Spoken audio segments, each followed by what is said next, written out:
கிறிஸ்துவுக்குள் பிரியமானவர்களே, ஆண்டவர் இயேசுவின் நாமத்தில் உங்களை சிகரம் தொடும் புறாக்கள் என்ற பெண்களுக்கான பிரத்யேக நிகழ்ச்சிக்கு உங்களை அன்புடன் வரவேற்கிறோம். வாங்க நிகழ்ச்சிக்குள்ள போலாம்.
வேதம் அறிவும் பகுதிக்கு உங்களை அன்புடன் வரவேற்கிறோம்.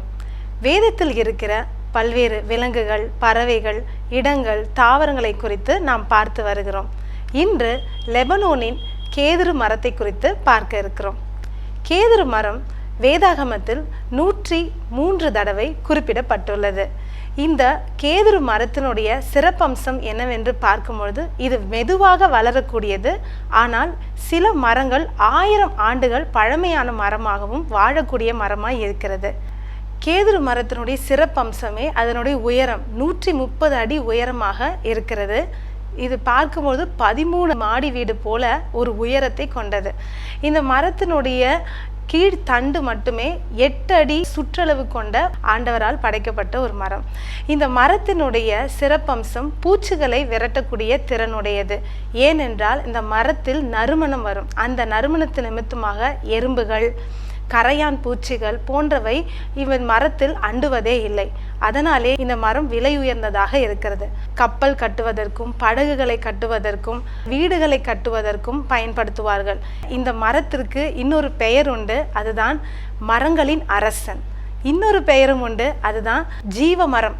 லெபனோனின் தேசிய கொடியிலும் இந்த கேதுரு மரம் இருக்கிறது. இந்த கேதுரு மரம் வளரும் பொழுது அதோட இடத்திற்கு ஏற்றா போல் அது வளருகிறது. ஒரு குறுகிய இடமாக இருந்தால் அந்த இடத்திற்கு ஏற்ற மாதிரி உயரமாக அது வளரும். ஒருவேளை அதோடைய சுற்றிலும் எந்த ஒரு மரங்களும் இல்லை அப்படி என்று பார்க்கும்பொழுது அந்த இடத்தில் படர்ந்து வளரக்கூடிய ஒரு தன்மைக்குரிய இதாக இருக்கிறது. இவ்வளவு சிறப்புமிக்க இந்த மரத்தை குறித்து வேதத்தில் 4 வசனங்களை நாம் பார்க்க இருக்கிறோம். சங்கீதம் 92வது அதிகாரம் வசனம் 12. நீதிமான் பனையை போல செழித்து லீபனோனில் உள்ள கேதுருவை போல வளருவான். இதில் பார்க்கும் பொழுது ஒரு நீதிமானை கர்த்தர் கேதுரு மரத்தோடைய வளர்ச்சிக்கு ஒப்பிடுகிறார். அடுத்ததாக சங்கீதம் 29வது அதிகாரத்தில் 4வது வசனம். கர்த்தருடைய சத்தம் வல்லமை உள்ளது, கர்த்தருடைய சத்தம் மகத்துவம் உள்ளது. 5வது வசனம். கர்த்தருடைய சத்தம் கேதுரு மரங்களை முறிக்கிறது, கர்த்தர் லீபனோனின் கேதுரு மரங்களை முறிக்கிறார். கேதுரு மரம் 1000 ஆண்டுகளுக்கு பழமையான மரமாய் வளரக்கூடிய மரம். ஆனால் அந்த மரத்தையும் கர்த்தருடைய சத்தம் முறிக்கும் என்பதையும் அவரோட வல்லமை அப்படிப்பட்டது என்பதையும் இந்த வசனம் நமக்கு காண்பித்து கொடுக்கிறது. அடுத்ததாக 2 சாமுவேல் 7வது அதிகாரத்தில் வசனம் 2. ராஜா தீர்க்கதரிசியாகிய நாத்தானை நோக்கி, பாரும், கேதுரு மரங்களால் செய்யப்பட்ட வீட்டிலே நான் வாசம் பண்ணும்போது தேவனுடைய பெட்டி திரைகளின் நடுவே வாசமாய் இருக்கிறதே என்றான். இந்த வசனத்தை பார்க்கும் பொழுது தாவீது ராஜாவும் கேதுருவால் செய்யப்பட்ட ஒரு அரண்மனையில் தான் அவர் வாழ்ந்திருக்கிறார் என்பதை நாம் புரிந்து கொள்ள முடியுது. இந்த கேதுரு மரங்கள் ராஜாக்கள் வாழ்கிற அரண்மனையில் பயன்படுத்தியிருக்கிறார்கள். அடுத்ததாக 1 ராஜாக்கள் 5வது அதிகாரத்தில் 5வது வசனத்தினுடைய பின்பகுதியும் 6வது வசனத்துடைய முன்பகுதியும் நான் வாசிக்கிறேன். என் தேவனாகிய கர்த்தரின் நாமத்திற்கு ஆலயத்தை கட்ட வேண்டும் என்று இருக்கிறேன். ஆதலால் லேபனோனின் எனக்காக கேதுரு மரங்களை வெட்ட கட்டளையிடும். அப்போ தேவாலயத்தை கட்டுவதற்கு முதல் பொருள் கேதுரு மரம். பாருங்க, கேதுரு மரம் கர்த்தரால் உண்டாக்கப்பட்ட ஒரு பிரம்மாண்டமான மரம். அது மாத்திரமல்ல, ஒரு மகிமையான கட்டுமான பணிகளுக்கும் இந்த மரத்தை பயன்படுத்தியிருக்கிறாங்க. கர்த்தரால் உண்டாக்கப்பட்ட இந்த படைப்புகளே இவ்வளவு ஆச்சரியமாகவும் இவ்வளவு மகத்துவம் உள்ளதாக இருக்கிறது. ஆண்டவருடைய பிள்ளைகளான நீங்களும் நாங்களும் கர்த்தரால் விசேஷித்தவர்களாய் படைக்கப்பட்டிருக்கிறோம். இந்த கேதுரு மரங்களைப் போலவே கர்த்தர் நம்மையும் ஓங்கி வளர செய்து கர்த்தருக்கென்று ஆசீர்வாதமாக வைப்பாராக. சிகரம் தொடும் புறாக்கள் நேயர்களுக்கு அன்பு வணக்கம். நான் டாக்டர் ஜெயராணி காமராஜ். இன்று நம் உடலிலான முக்கியமான உறுப்பு இருதயம். இந்த இருதயத்தை எப்படி பாதுகாப்பது, இருதயத்தை பாதுகாப்பதற்கான வழிமுறைகள் இன்றும் பார்த்திங்கன்னா 2024 பண்ண பெரிய ஆய்வுகளில் இன்றும் முதல் உயிர் கொல்லி என்பது இருதய நோய் தான். இருதய நோய் சடன் ஹார்ட் அட்டாக். முன்னாடிலாம் நினச்சோம் 60 வயசில் வரும்னு, இப்போ என்ன 30 வயதிலே வருது. அதுவும் இள வயது ஹார்ட் அட்டாக் என்பது அதிகரித்து வருகிற ஒரு முக்கியமான பிரச்சனையாக எதிர்நோக்கிறோம். இதனை தடுப்பது எப்படி, இதற்கான தடுப்பு முறைகள் என்ன, இன்றும் உலக கார்டியாலஜி அசோசியேஷன் சொல்கிற டிப்ஸ் இந்த நிகழ்ச்சியில் காணலாம். முதலாவது, இதுக்கு முக்கியமான காரணம் வழிமுறைகளில். அம்மாவுக்கு ஹார்ட் அட்டாக் வந்து அப்பாவுக்கு ஹார்ட் அட்டாக் வந்து அதனால் எனக்கு வருமா அப்படின்னு கேட்டு வர நிலை இப்பொழுது கிடையாது. நம்முடைய வாழ்க்கையின் முறைகள், லைஃப் ஸ்டைல், இதுதான் ரொம்ப முக்கியமான விஷயம். முதல் முக்கியமான ஒன்று உடற்பயிற்சி. கண்டிப்பாக ஒவ்வொரு நாளும் உடற்பயிற்சி செய்யணும். ஆவரேஜாக ஒரு வாரத்தில் 150 நிமிஷம் எக்ஸசைஸ் பண்ணணும். இதில் 75 நிமிடம் நீங்கள் கண்டிப்பாக ஆக்டிவ் ஏரோபிக் எக்ஸசைஸ் செய்யணும். இதன் மூலமாக உங்கள் ஹார்ட்டுடைய சர்க்குலேஷன்ஸ், ஹார்ட்டுடைய பெலன் இவற்றை அதிகரிக்க முடியும். இரண்டாவது, உங்கள் ரத்த அழுத்தத்தை பீரியாடிக்காக அசஸ் பண்ணணும். பிளட் ப்ரெஷர் அதிகமாகிற அறிகுறி, தலைவலியோ கழுத்து வலியோ தலை சுற்றல் தான், உடனே அதை செக் பண்ணி உடனே அதை சரி செய்திடணும். இதுக்கு முக்கியமாக சொல்வது, ஒவ்வொரு வருடமும் 20 வயதிலிருந்து ஆனுவல் செக்கப் செய்ய வேண்டும். மூன்றாவது, உணவு பழக்க வழக்க முறைகள். ஃபேட் குறைங்க, கொலஸ்ட்ரால் குறைங்க, சுகர் குறைங்க, சால்ட் குறைங்க. இவை அனைத்தும் ரத்த அழுத்தத்தை அதிகப்படுத்தும், கொலஸ்ட்ரால் அதிகப்படுத்தும், ஹார்ட் அட்டாக்கை உருவாக்கும். உணவு பழக்க வழக்க முறைகளை டேஷ் டயட்னு சொல்கிறோம். அதாவது diet approach for hyper tension அப்படிங்கிறது தான் டேஷ் டயட்.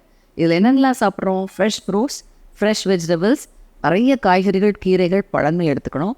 அடுத்து நம்மளுடைய ஃபேட்டில் லோ ஃபேட், அதாவது நல்ல ஃபேட் எடுக்கணும். அதாவது நல்ல ஃபேட்டுங்கிறது நம்ம சொல்கிறோம்ல, தேங்காய், நல்லெண்ணெய், இதெல்லாம் நல்ல ஒரு ஃபேட். இவற்றை அதிகப்படுத்தி தேவையில்லாத அன்சாச்சுரேட்டட் பாலிசாச்சுரேட்டட் ஃபேட்டி ஆசிடை குறைக்கணும். இவை தவிர கொழுப்புச்சத்து அதிகமுள்ள உணவு வகைகள், ரெட் மீட் குறைத்து ஃபிஷ், இவற்றில் சீ ஃபுட் எடுத்துக்கொள்வது ஒமேகா 3 ஃபேட்டி ஆசிட் இருக்கும். இது நல்ல ஒரு ஃபேட். இவற்றில் உணவில் சேர்த்துக்கொள்ளணும். சரியான நேரத்தில் தூக்கம், 7 மணி நேரம் சரியாக தூங்குகிற முறை, இவை அனைத்தும் முக்கியமான ஒன்று. எல்லாவற்றுக்கும் மேலாக 20 வயதிலிருந்தே உங்களோட ஹார்ட்டை ஒரு தடவை செக் பண்ணிக்கோங்க. 20 வயது, 30 வயது, 40 வயதில் உங்கள் ஹார்ட்டை சீராக செக் பண்ணிட்டீங்கன்னா பின்னால் வர ஹார்ட் அட்டாக்லேருந்து உங்களை கண்டிப்பாக பாதுகாக்க முடியும். உடல் எடையை கண்டிப்பாக மெயின்டைன் பண்ணணும். உணவு பழக்க வழக்க முறைகளில் இந்த ப்ரிசர்வ்டு ஃபுட், கெமிக்கல்ஸ் ஆட் பண்ண ஃபுட்டை தவிர்த்து கொள்ளுங்கள்.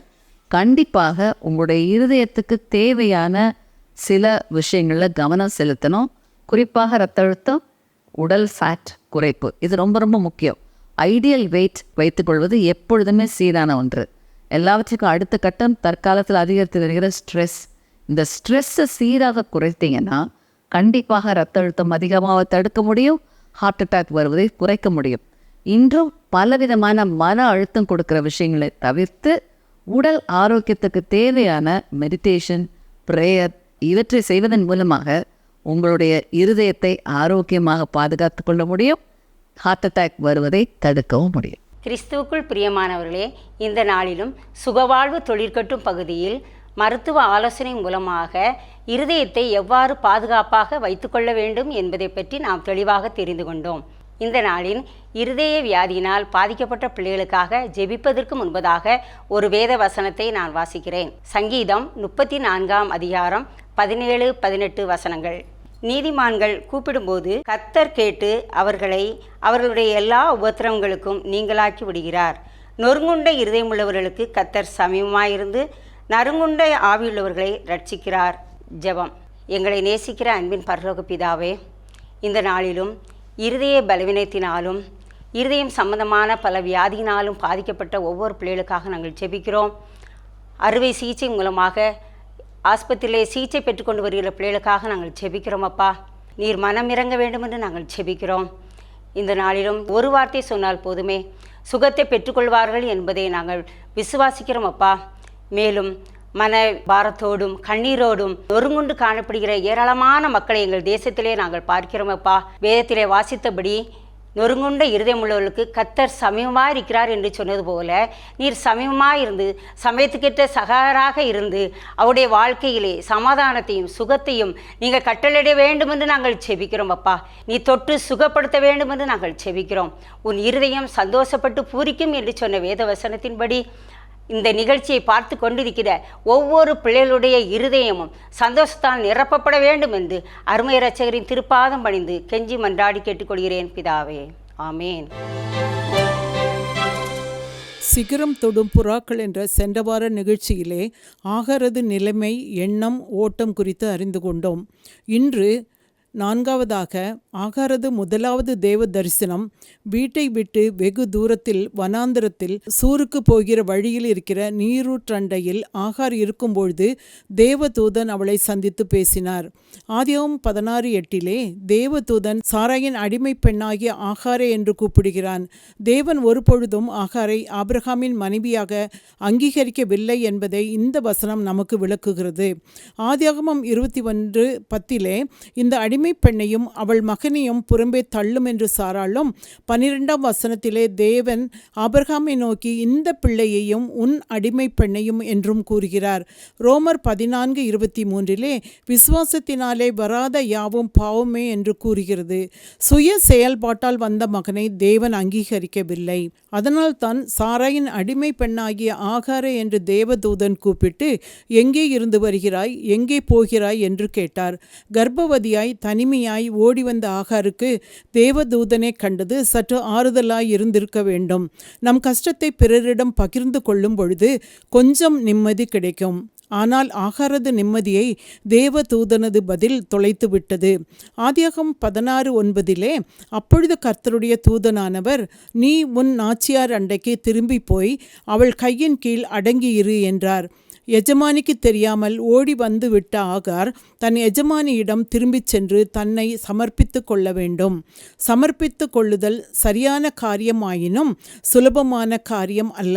ஆதியாகமம் 16:10 உன் சந்ததியை மிகவும் பெருக பண்ணுவேன், அது பெருகி எண்ணி முடியாததாய் இருக்கும் என்றும், ஆதியாகமம் 16:11 ஒரு குமாரனை பெறுவாய் என்ற வாக்கு தத்தத்தையும் பெற்றாள்.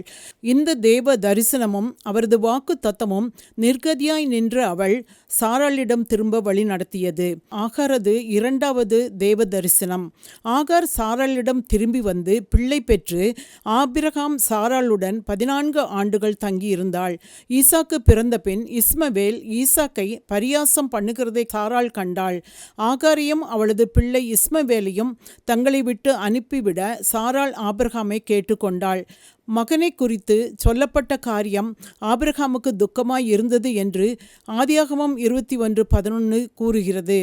ஆதியாகமம் 21:12 அப்பொழுது தேவன் ஆபிரகாமை நோக்கி, அந்த பிள்ளையையும் உன் அடிமை பெண்ணையும் குறித்து சொல்லப்பட்டது உனக்கு துக்கமாய் இருக்க வேண்டாம் என்றார். தேவன் சாராள் உனக்கு சொல்வது எல்லாவற்றையும் கேள் என்றபடியினாலே ஆகாரையும் பிள்ளை இஸ்மவேலையும் அப்பத்தையும் தண்ணீரையும் கொடுத்து அனுப்பிவிட்டான். ஆகார் மகனோடு பெயர்சேபா வனாந்திரத்தில் அலைந்து திரிந்தாள். ஆகாரது துர்த்தியில் இருந்த தண்ணீர் தீர்ந்து போனது. தன் பிள்ளையின் தாகத்திற்கு தண்ணீர் கிடைக்காமல் அவன் மாண்டு போவதை காண விரும்பாமல் ஒரு செடியின் கீழே அவனை விட்டுவிட்டாள். அம்பு பாயும் தூரத்தில் உட்கார்ந்து சத்தமிட்டு அழுதாள். தேவன் பிள்ளையினது சத்தத்தை கேட்டார் என்று கூறப்பட்டுள்ளது. ஆகாரின் உடைந்த உள்ளத்தை தேவன் கண்ணோக்கி கொடுத்த வாக்கு தத்தங்களை நினைவு கூர்ந்திருக்க வேண்டும். தேவதூதன் ஆகாரை பெயர் சொல்லி அழைத்து, உனக்கு என்ன சம்பவித்தது? பயப்படாதே, இஸ்மவேலை பெரிய ஜாதியாக்குவேன் என்ற வாக்கு தத்தத்தை கொடுத்தார். அவளது கண்களை திறந்தார். அப்பொழுது அவள் ஒரு தண்ணீர் துறவை கண்டாள். துருத்தியில் நீரை நிரப்பி பிள்ளையினது தாகத்தை தீர்த்தாள். ஆபிரகாம் கொடுத்த துருத்தி தண்ணீர் சீக்கிரத்தில் காலியானது. ஆனால் தேவன் அவர்கள் தாகம் தீர்க்க ஒரு தண்ணீர் துறவை காண்பித்தார். மனுஷர் கொடுப்பது கொஞ்சம், ஆனால் தேவன் நமக்கு கொடுப்பது சம்பூர்ணமாய் இருக்கும். ஹல்லேலூயா. ஆகார் 2 முறை தேவதூதனை முகமுகமாய் தரிசித்து தான் செய்ய வேண்டியதை கற்று முழு நம்பிக்கை பெற்று கீழ்ப்படிந்தாள்.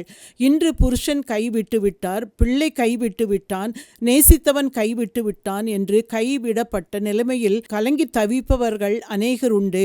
கலங்க வேண்டாம். தேவன் உன் தேவையை அறிவார், உன் நிலைமையை சரி செய்வார். அவரது மெல்லிய சத்தத்திற்கு செவி சாய்த்து கீழ்ப்படி, அப்பொழுது வழி பிறக்கும், கஷ்டங்கள் தீரும், ஆசீர்வாதங்கள் பெருகும். விசுவாசம், நம்பிக்கை, கீழ்ப்படிதல், இவற்றில் ஆகார் நமக்கு முன்னோடியாக இருக்கிறாள். எப்படிப்பட்டவர்கள் தேவனை தரிசிக்க முடியும்? முதலாவது மத்தேயு 5:8 இருதயத்தில் சுத்தம் உள்ளவர்கள் பாக்கியவான்கள், அவர்கள் தேவனை தரிசிப்பார் என்று கூறப்பட்டுள்ளது. 2வது எபிரேயர் 12:14 பரிசுத்தம் இல்லாமல் ஒருவரும் கர்த்தரை தரிசிப்பதில்லையே என்று கூறுகிறது. 3வது சங்கீதம் 89:19 நீர் உம்முடைய பக்தனுக்கு தரிசனமாகி என்றும் கூறுகிறது. இருதய சுத்தம், பரிசுத்தம், பக்தி உள்ளவர்கள் தேவனை தரிசிக்க முடியும். ஆகார் இப்படிப்பட்ட தகுதிகளை உடையவளாய் இருந்திருக்க வேண்டும். எனவே தேவ தரிசனம் பெற்றாள். 5வது தேவனுக்கு அவள் பெயரிட்டாள். ஆதியாகமம் 16:13 என்னை காண்கிறவரை நானும் கண்டேன் என்று சொல்லி தன்னோடே பேசிய தேவனுக்கு நீர் என்னை காண்கிற தேவன் என்று பெயரிட்டாள். தேவனது கண்கள் எப்பொழுதும் மனுஷரை காண்கிறது. எரேமியா 24:6 அவர்களுக்கு நன்மையுண்டாக நான் என் கண்களை அவர்கள் மேல் வைத்து என்றும், லூக்கா 19:5 இயேசு அந்த இடத்தில் வந்த பொழுது அண்ணாந்து பார்த்து அவனை கண்டு என்று கூறப்பட்டுள்ளது. தேவனாகிய கர்த்தர் காண்கிறவர். நீதிமொழிகள் 15:3 கர்த்தரின் கண்கள் எவ்விடத்திலிருந்தும் நல்லோரையும் தீயோரையும் நோக்கி பார்க்கிறது என்று கூறுகிறது. கர்த்தருடைய கண்கள் அவளை கண்டதினாலே அதனை உணர்ந்த ஆகார் கர்த்தருக்கு நீர் என்னை காண்கிற தேவன் என்று பெயரிட்டாள். 6வது அவளது கீழ்ப்படிதல். ஆகாரது எஜமானாகிய ஆபிரகாம் எப்படி கர்த்தரின் கட்டளைக்கு கீழ்ப்படிந்தாரோ அதுபோல ஆகாரும் எதிர்கேள்வி இல்லாது கீழ்ப்படிந்தாள். தேவதூதன் பேசியது வாழ்க்கையின் நடைமுறைக்கு கடினமான போதிலும் ஆகார் கீழ்ப்படிந்தாள். திரும்ப சாராளின் கீழ் வாழ வேண்டிய சூழ்நிலை, ஆனாலும் கீழ்ப்படிந்தாள். பிள்ளையை கொடுத்து ஆகாரை ஆபிரகாம் வீட்டை விட்டு அனுப்பிவிட்டார். எஜமானனான புருஷனுக்கு கீழ்ப்படிந்து சென்று விட்டாள். வனாந்தரத்தில் அலைந்து திரிந்தாள். தேவதூதன் அவளை கண்டு பிள்ளையின் கையை பிடித்து கொண்டு போ என்றார். பிடித்து கொண்டு போனாள். அவளது வாழ்வில் எதிர்கேள்வி இல்லாத கீழ்ப்படிதல். நம்மில் எத்தனை பேர் இப்படிப்பட்ட கீழ்ப்படிதலை உடையவர்களாக இருக்கிறோம்? திருமணத்தின் போது கீழ்ப்படிந்து நடப்போம் என்று வாக்கு கொடுத்திருக்கிறோம். நம்முடைய நன்மைக்காகவும் தேவ நாம மகிமைக்காகவும் நம்மை அர்ப்பணித்து நம்பிக்கையோடு கீழ்ப்படிவது அவசியம். இந்த கீழ்ப்படிதல் ஆகாருக்கு எப்படி வந்திருக்கும்? முதலாவது, ஆகார் அடிமை பெண்ணாய் இருந்ததினால் கீழ்ப்படிதல் அவளது இயற்கை சுவாபமாக இருந்திருக்கும். 2வது, எஜமானாகிய ஆபிரகாமை பார்த்து கற்றுக்கொண்டிருக்கலாம். 3வதாக, ஆபிரகாமின் மனைவியாக இருந்தபோது அவனை பார்த்து கற்றுக்கொண்டிருக்கலாம். கீழ்ப்படிதலை குறித்து வேதம் என்ன கூறுகிறது? 1 சாமுவேல் 15:22 பலியை பார்க்கிலும் கீழ்ப்படிதல் உத்தமம் என்றும், ரோமர் 13:1 எந்த மனிதனும் மேலான அதிகாரம் உள்ளவர்களுக்கு கீழ்ப்படிய கடவன் என்றும், எபேசியர் 5:21 தெய்வ பயத்தோடே ஒருவருக்கொருவர் கீழ்ப்படிந்திருங்கள் என்றும், கொலசேயர் 3:22 வேலைக்காரரே, சரீரத்தின்படி உங்கள் எஜமானாயிருக்கிறவர்களுக்கு எல்லா காரியத்திலேயும் கீழ்ப்படியுங்கள் என்று கூறுகிறது. ஆகார் தனது எஜமானும் கணவனுமான ஆபிரகாமுக்கு கீழ்ப்படிந்தாள். தேவதூதனை சந்தித்த 2 முறையும் ஆகார் அவனுக்கு கீழ்ப்படிந்தாள் என்று பார்க்கிறோம். ஆகாருடைய வாழ்க்கையில் 6 குறிப்புகளை பார்த்தோம். முதலாவது அவளது நிலைமை, 2வது அவளது எண்ணங்கள், 3வது அவளது ஓட்டம், 4வது அவளது 2 தேவ தரிசனம், 5வது அவள் தேவனுக்கு பெயரிட்டது, 6வதாக அவளது கீழ்ப்படிதல். எல்லாருடைய வாழ்விலும் தெய்வீக நோக்கம் என்பது இருக்கிறது.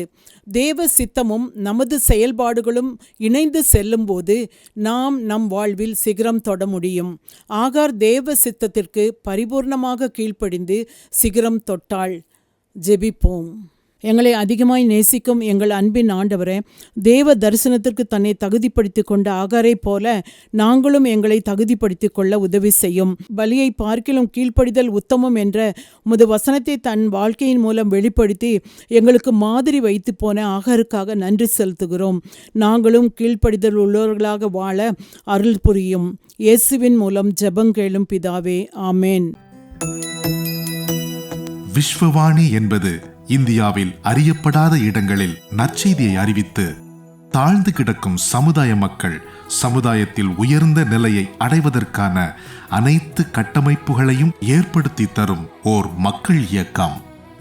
குடி, விபச்சாரம் என மனிதர்களை அழித்தொழிக்கும் பாவங்களிலிருந்து அவர்கள் நிலையான விடுதலையை பெற்றுக்கொள்வதற்கான வழிமுறைகளை அறிவித்து, கல்வி அறிவு புகட்டி, கைத்தொழில்களை கற்பித்து, சமுதாயத்தின் சக மனிதர்களைப் போல அவர்களும் தலை நிமிர்ந்து வாழ வழி செய்யும் ஓர் அன்பின் ஐக்கியம்.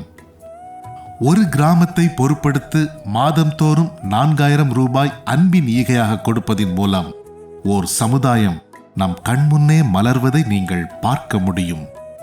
அவர்கள் ஆராதிக்கவும் தங்கள் சமுதாய மறுமலர்ச்சிக்கான திட்டங்களை தீட்டவும் ஓர் ஆராதனை கூடத்தை ஏற்படுத்தி தருவதற்கு எங்களை நீங்கள் தொடர்பு கொள்ளலாம். சிறுவர்களுக்கான கல்வி செலவை ஒவ்வொரு மாதமும் ரூபாய் 1500 கொடுப்பதின் மூலம் பொறுப்பெடுக்கலாம். இந்திய தேசத்தின் வலிமையான கிராமங்களை உருவாக்க, அடிமைத்தனங்கள் இல்லாத சமுதாயத்தை கட்டமைக்க அன்பின் இதயங்களாக நாம் ஒன்று சேர்ந்து உழைப்போம். ஆண்டவர் உங்களை ஆசீர்வதிக்கட்டும். கூடுதல் தகவல்களுக்கும் அன்பின் தொடர்புகளுக்கும் நீங்கள் தொடர்பு கொள்ள வேண்டிய தொலைபேசி எண்கள் திரையில் காண்பிக்கப்படுகின்றன. உங்கள் அன்பின் ஈகைகளை ஆன்லைன் பரிவர்த்தனை மூலம் செலுத்த வங்கி கணக்கு எண்களும் கீழே தரப்படுகின்றன. பிரத்யேகமாக தரப்பட்டிருக்கும் QR கோடையும் நீங்கள் ஸ்கேன் பண்ணிக் கொள்ளலாம். உங்கள் ஜெபங்களாலும் ஈகைகளாலும் இந்தியாவை ஆசீர்வதிக்கும் உங்களை ஆண்டவர் அளவில்லாமல் ஆசீர்வதிப்பாராக. கிறிஸ்தவுக்குள் பிரியமானவர்களே, இந்த நிகழ்ச்சி உங்களுக்கு ஆசீர்வாதமாக இருந்திருக்கும் என்று சொல்லி நம்புகிறோம். நீங்கள் பெற்ற ஆசீர்வாதங்களையும் உங்கள் ஜெப தேவைகளையும் திரையில் காணும் எண்கள் மூலம் எங்களுக்கு தெரியப்படுத்துங்கள். கர்த்தரின் ஆசீர்வாதம் உங்கள் அனைவரோடும் இருப்பதாக.